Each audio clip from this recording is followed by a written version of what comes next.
cold wind swept through the city streets as Officer Mark Carter leaned against his patrol car, smirking at the homeless man huddled on the sidewalk. "Get a job, buddy," he scoffed, kicking dust toward the man's tattered blanket. The onlookers ignored the scene. Just another cop mocking someone down on their luck. But what happened next left Mark frozen in place. A massive LED billboard flickered to life above the street, illuminating the night sky. Mark's smirk vanished as his jaw dropped. The homeless man's face filled the screen, and in bold letters the words read, "Meet Daniel Grant, billionaire philanthropist." Mark's world spun out of control. The night was cold. The city was quiet. Mark Carter was bored. He leaned against his squad car, arms crossed, eyes scanning the empty street. Another dull shift. No real crimes, no real action. Just the same pathetic sight, homeless people littering the sidewalks like trash. His eyes landed on one, old, filthy, useless. A shabby-looking man sat against a closed diner, wrapped in a torn coat. His beard was wild, his clothes stained. Beside him a duffel bag, ripped, barely holding together. Mark smirked. Easy target. He pushed off his car and strolled over, slow and deliberate. His boots scraped the pavement, loud, intentional. He wanted the old man to feel his presence. "Rough night, huh?" Mark's voice dripped with sarcasm. "Or is every night like this for you?" The man didn't move, didn't flinch, didn't beg. Instead, he lifted his head, slowly, and stared. Mark felt something shift in the air. The man's eyes, they weren't desperate. They weren't weak. They were steady, cold, sharp, like he was looking through him. Mark's smirk faltered for a split second, but he recovered fast. No homeless bum was going to intimidate him. "Oh, what?" Mark scoffed. "You think you're better than the rest?" No response. Mark's patience wore thin. He hated silence. His eyes dropped to the man's duffel bag. He grinned. Time to wipe that blank look off his face. Bam! Mark kicked the bag hard. It burst open. Stuff scattered onto the sidewalk. A worn-out notebook, an old photograph, and a wristwatch. Mark froze. The watch looked expensive. Too expensive for a homeless guy. He bent down, grabbed it, turned it over. There were initials engraved on the back. DG Mark narrowed his eyes. "What's this?" He held it up. "Stole it off some rich guy?" The man's jaw clenched. Still, he said nothing. The air grew thick. People walked by. No one stopped. They never did. Mark crouched down, his voice mocking. "Just admit it. You're a nobody. You're nothing." For the first time, the man spoke. His voice was low, calm, dangerous. "You should be careful who you step on, officer." Mark stiffened. Something about the way he said it, like a warning. Then Mark laughed, loud, mocking. "Oh yeah? And why's that?" He sneered. "You gonna summon your homeless army?" The man didn't blink, didn't move, just kept staring. A chill crawled up Mark's spine, but he ignored it. With a smirk, he tossed the watch onto the ground, dusted off his hands, and walked away. He had no idea what was coming next. The street was quiet again. Mark had walked off, grinning to himself, satisfied with his little act of dominance. Another worthless bum put in his place. But Daniel? He didn't react, didn't yell, didn't curse. He just sat there. Slowly, he reached for his scattered belongings. No rush, no panic. He picked up the notebook first, brushed the dirt off its cover. Then the wristwatch, turning it over once before slipping it back inside the bag. And finally, the photograph. A woman and a child. The edges were worn, the surface scratched, but their faces, clear. A young boy, maybe 6 years old, beaming up at the camera.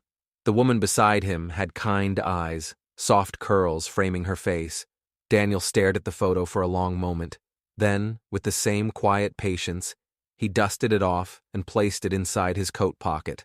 Behind him, Mark had stopped. He turned back, spotting the picture in Daniel's hands. A smirk crossed his face. He couldn't resist. "Aw," Mark sneered, mocking pity dripping from his voice. "What's that? Your imaginary family?" Daniel didn't respond. Mark chuckled, shaking his head. "What happened? They leave you when they realized you were useless?" Daniel's fingers tightened around the photo, but still, he said nothing. Mark snickered, proud of himself. Too easy. What he didn't notice. Someone was watching. A young woman across the street. She had her phone raised, recording. She wasn't sure why at first. Maybe it was the way Mark shoved the man's things. Maybe it was Daniel's silence, the way he held himself, so unshaken despite the insults. Whatever it was, she kept recording. Mark, oblivious, yawned dramatically. "This has been fun," he said, stretching his arms. "But I've got better things to do." Daniel finally spoke. His voice was low, calm. "You should be careful who you step on, officer." Mark froze, just for a second. Something about the way he said it. Not a threat, a fact. Then he burst into laughter. "Buddy," he chuckled, shaking his head. "You're nuts." With that, he turned on his heel and walked away. He had no idea. The world had already started watching. The city never sleeps. Neon signs flickered. Cars rolled past in the distance. People hurried home, lost in their own worlds. But beneath the surface, this city held stories no one ever noticed. Daniel Grant was one of them. Once, his name had meant power, influence, wealth beyond imagination. Now he was just another shadow on the street, another invisible figure in a city that had forgotten him. 5 years ago, Daniel Grant was at the top of the world. A billionaire tech entrepreneur, his company, Grant Systems, revolutionized artificial intelligence. Investors called him a genius. Magazines put his face on their covers. The man who built the future. His life was perfect. A beautiful wife, a son he adored, and a legacy that would last forever. Then, one night changed everything. A car accident. The news headlines were everywhere.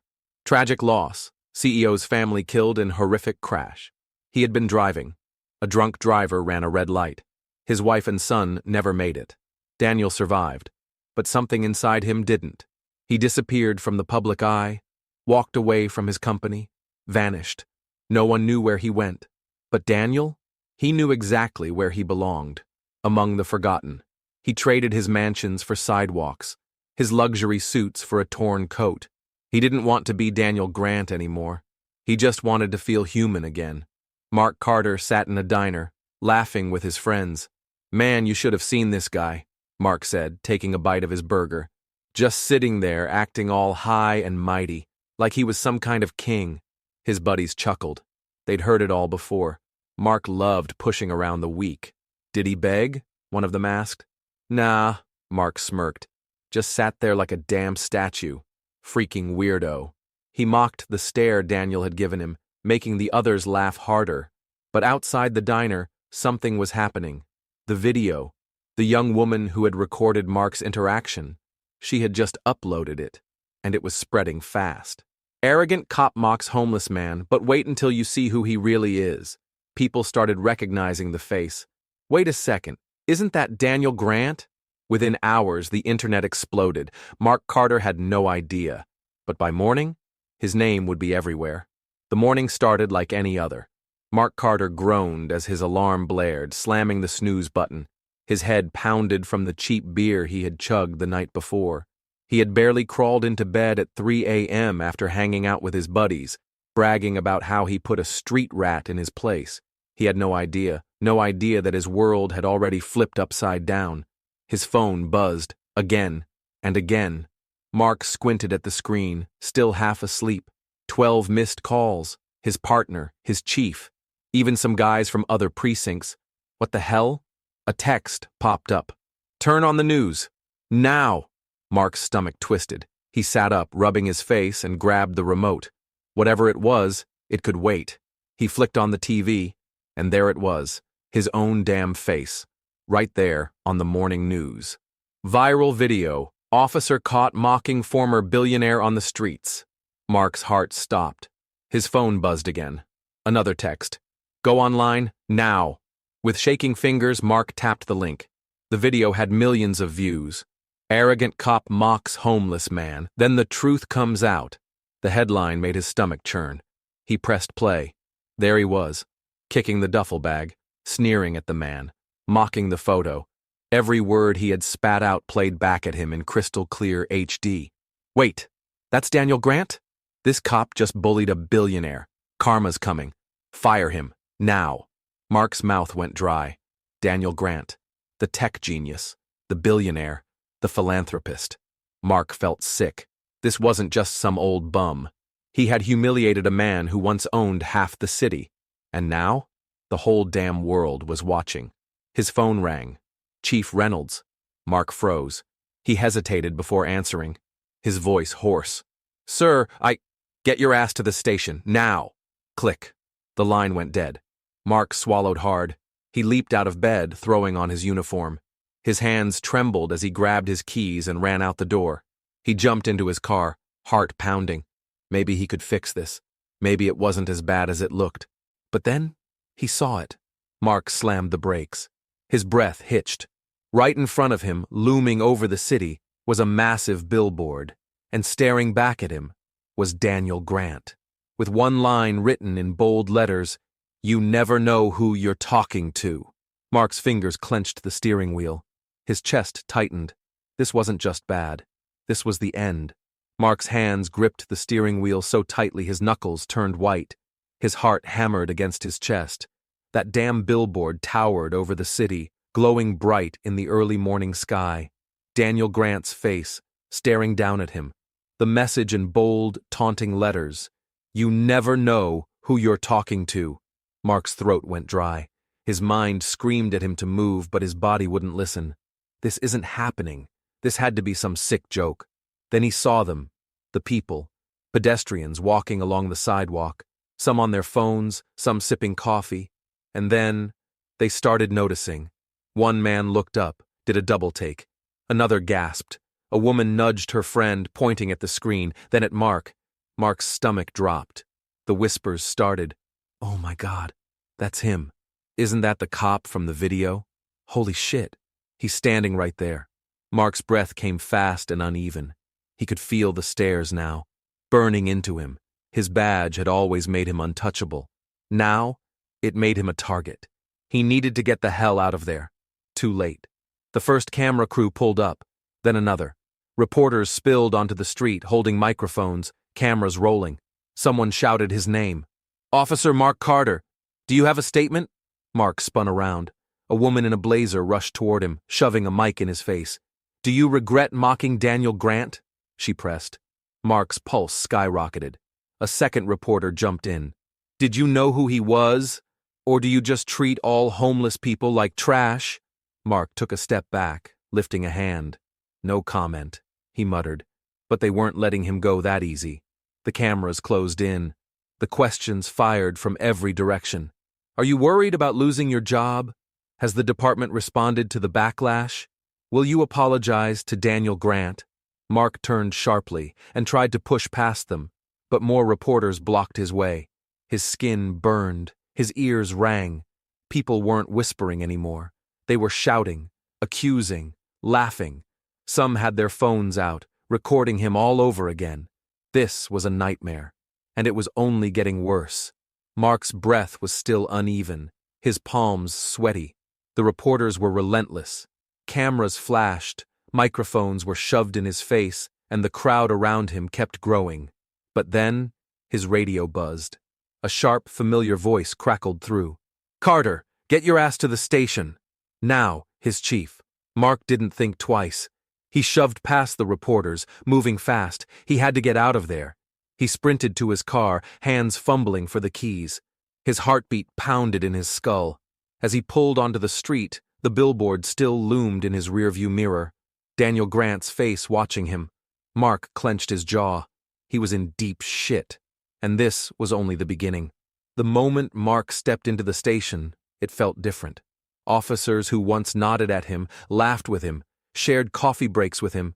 They wouldn't meet his eyes. Some whispered. Some stared. He was no longer one of them. Then, the chief's door slammed open. Inside, now. Mark stiffened. He had seen the chief angry before, but never like this. He stepped in. Slam. A folder hit the desk. Photos, screenshots, the headlines. Officer bullies billionaire. Video hits 100 million views. Will the city fire Officer Mark Carter? Daniel Grant finally breaks his silence. Mark swallowed. Hard. The chief's face was red with rage. You think you embarrassed yourself? His voice was deadly calm. No, Carter. You embarrassed all of us. Mark opened his mouth, but the chief slammed his hand on the desk. Shut up. Mark's blood ran cold. He had never seen the chief like this.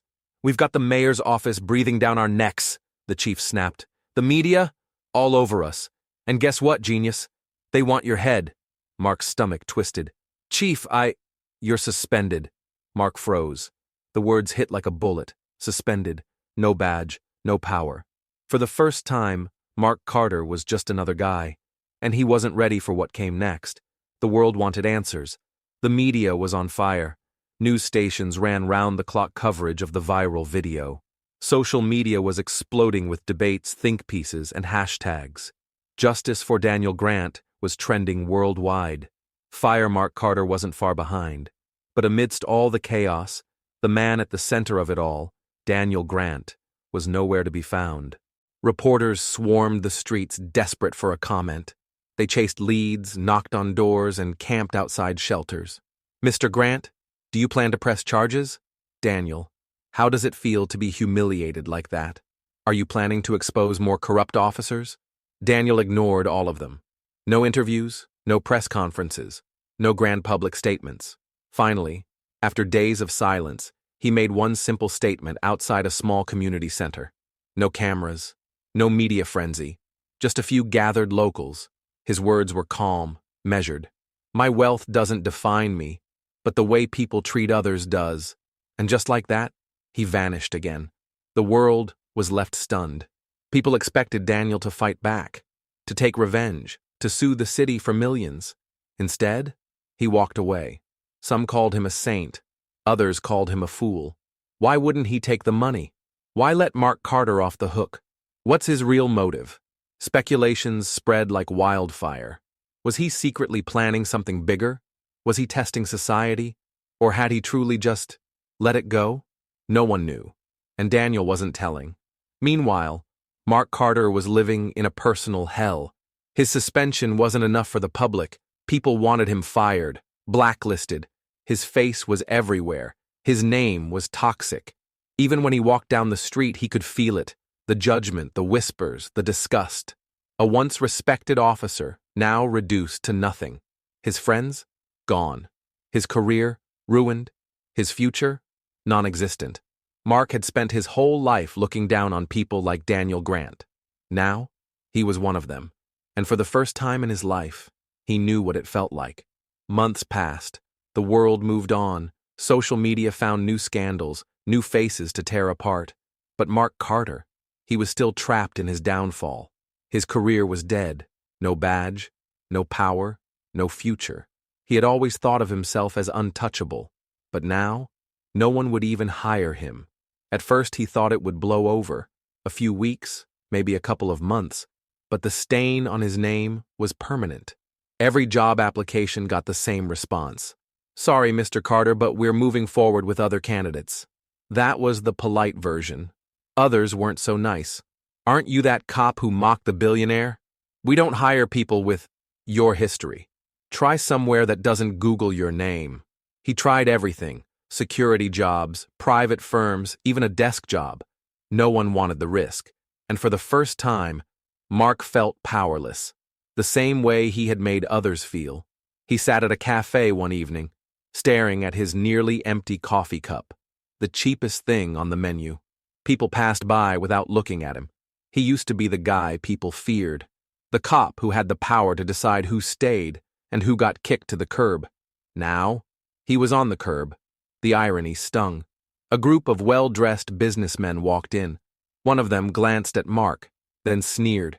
He muttered something under his breath, just loud enough for Mark to hear. Bum! Mark's fists clenched. He wanted to get up, say something, fight back. But what was the point? He was nobody now. Mark got up and walked. No destination, just walking. Then, a sleek, black Rolls-Royce pulled up beside him.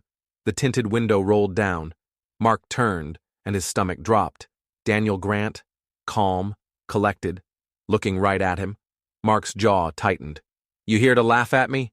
Daniel didn't react. His voice was steady, measured. I'm here to offer you a job. Mark froze. His mind raced. A job? After everything? Daniel nodded. I run a foundation. We help people rebuild their lives. People who've fallen, people like you. Mark let out a bitter laugh. You think I need charity? Daniel shrugged. I think you need a second chance. The words hit deeper than Mark expected. He wanted to say no, to walk away. But where would he go? For the first time in his life, he was at the bottom, and someone was offering him a way back up. Mark took a deep breath. His pride was screaming at him, but his reality was louder. He looked at Daniel, and finally said the words he never thought he would. I'll take it. Mark Carter never thought he'd end up here. Not as a cop, not as the man he used to be, but life had a way of humbling people. He had spent years looking down on the homeless, mocking them, treating them like they were less than human. Now, he was working in a homeless shelter, and for the first time, he was listening. The shelter wasn't just a job, it was a lesson. Mark met people he had once ignored, people who had lost everything, veterans, single mothers, former businessmen who had been ruined overnight. He heard stories that shook him. I had a family once, a home. Then my wife got sick, and the medical bills took everything. I lost my job, then my house, then my dignity. People walk past us like we're invisible, like we don't even exist. Mark felt that now. He knew what it was like to be invisible, to be treated like a stain on society. And with every meal he served, every blanket he handed out, he realized something. He had been wrong. So wrong. One night, as Mark was handing out blankets in the cold, a group of cops walked by. His old precinct, his old friends. He froze as one of them, Officer Bradley, stopped nearby, laughing about something with his colleagues. Bradley glanced at Mark. For a split second, Mark thought he recognized him. But then, Bradley looked away, didn't even acknowledge him, didn't even realize who he was. Mark felt his chest tighten. He had once worn that same uniform, had once been on the other side. Now, he was just another guy on the street, and it hit him. Hard. This is how it feels. To be ignored, to be forgotten, to be nothing. For the first time, he truly understood the damage he had done. Later that night, Mark stepped outside the shelter. The city was quiet. The air was crisp. And then he looked up. The billboard. The same one that had once destroyed him. But the message was different now. Kindness costs nothing, but means everything. Mark's throat tightened. It was signed with a familiar name. Daniel Grant. A small smile tugged at Mark's lips. This time, he didn't feel anger. He didn't feel humiliation. He just felt grateful. Because now, he finally understood.